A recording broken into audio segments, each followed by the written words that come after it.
Հաջորդ հարցը Մարամասյան։ Շնորհակալություն։ Տաքսի սերվիս, չգիտեմ, Yandex տաքսի սերվիս այն չգիտեմ։ Դրա այդ չամիչը կայանում էր նրանով, որ անհատը կարող էր պայմանագիր կնքել Yandex-ի հետ եւ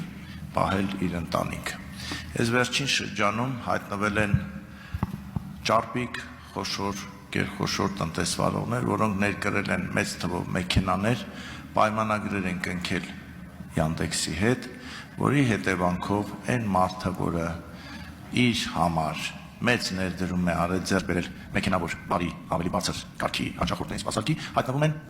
վատ պայմաններում, այսինքն Yandex-ի առաջին կանչերը գրում է դեպի այդ խոշոր տնտեսվարողների ներկրած մեքենաները, որի հետևանքով այդ մարդիկ տուժում են։ Հիմա այդ մարդկանց պաշտպանը ով պետք է լինի, կա պաշտպանություն, թե վայրի շուկայական հարաբերությունները, ունեմ շատ փող, ունեմ մեծ կապեր, դու ինչ ուզում ես արա, որն է այստեղ ելքը։ Անհազան, իրական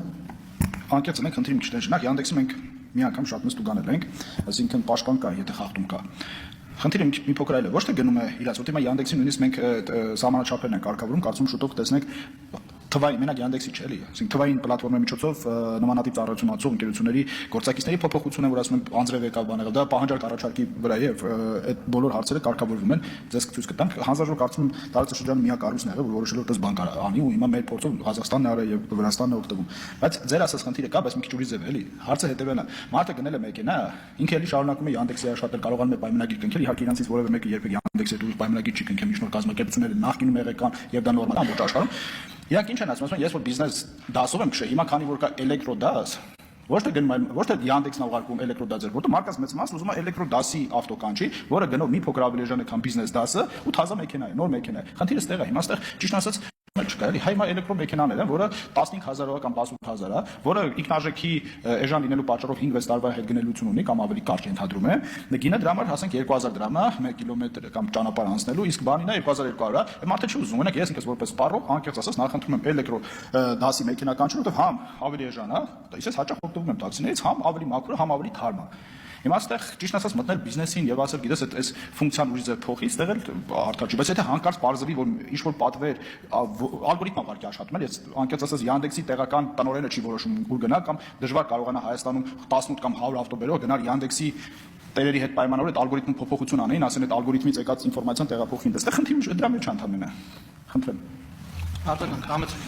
Խնդիրը մեկնաբանության մեջ է, կարող ենք այսպես էլ մեկնաբանել, այնպես էլ մեկնաբանել։ Խնդիրը ես չդիտարկեցի, թե այդ խոշոր ներգրողը հեծանիվ է բերել, թե էլեկտրոմոբիլ է բերել, թե բենզինով շարժիչով մեքենա։ Փաստը այն է, որ բերել է մեծ քանակությամբ մեքենա, պայմանագիր կնքել, ալգորիթմը աշխատում է հոգուտ այդ խոշոր ներգրողի, որի հետևանքով մնացածները տուժում են։ Հիմա այդ մարդիկ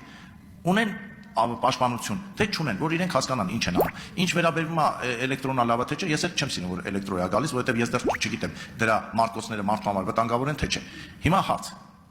ինչու է Հայաստանում բենզինը ամենաթանկը ԱՊՀ երկրներում եւ ԵԱՏՄ երկրներում։ Իմ մշտական հարցը ինչու է թանկ Հայաստանում։ Նախ ձեր առաջի հարցի պատասխան։ Ինչից պետք է պաշտպանություն ստանա։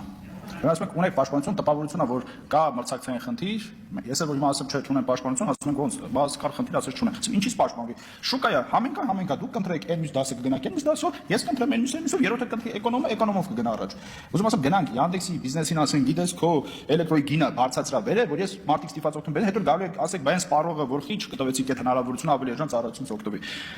Բենզինի գինը Հայաստանում բարձր է, որովհետև մենք բենզիններ կրում ենք հիմա Եվրոպական միությունից եւ Հայաստանը միշտ բարձր է լինում, ԱՊՀ որ երկրի մասին է խոսքը, ես ԱՊՀ բոլոր երկրի չէ։ Բելարուսիա Ռուսաստանից բարձր է հասկանալու պատճառով եւ վերջապես Հայաստանը ավելի հեռու է գտնվում եւ ռուսական բենզինը որ բերում եք Հայաստանը ինքը միշտ Ռուսաստանից թանկ է լինելու, ոնց է դի։ Ախր բարդ մաթեմատիկա, անհնարին է Ռուսաստանից բերվող բենզինը Հայաստանի Հանրապետություն լինի ավելի էժան։ Հիմա բերում ենք Ռումինիայից, ասենք Իտալիայից եւ ոնց Ռումինիայից ոնց բենզին բերենք Հայաստան որ ավելի էժան էլի։ Եմենում հարկեր բարձր է, բենզինը եմենում բարձր է։ Հիմա ԱՊՀ երկրներից եթե վերցնում եք Բելարուսը եւ Ռուսաստանը, Իրանում ձրի է համարյա։ Եք ամեն անգամ ինձ այդ Իրանի հետ համատեք եւ մեղադրեք, ասեք Իրանը ինչի է ձրի։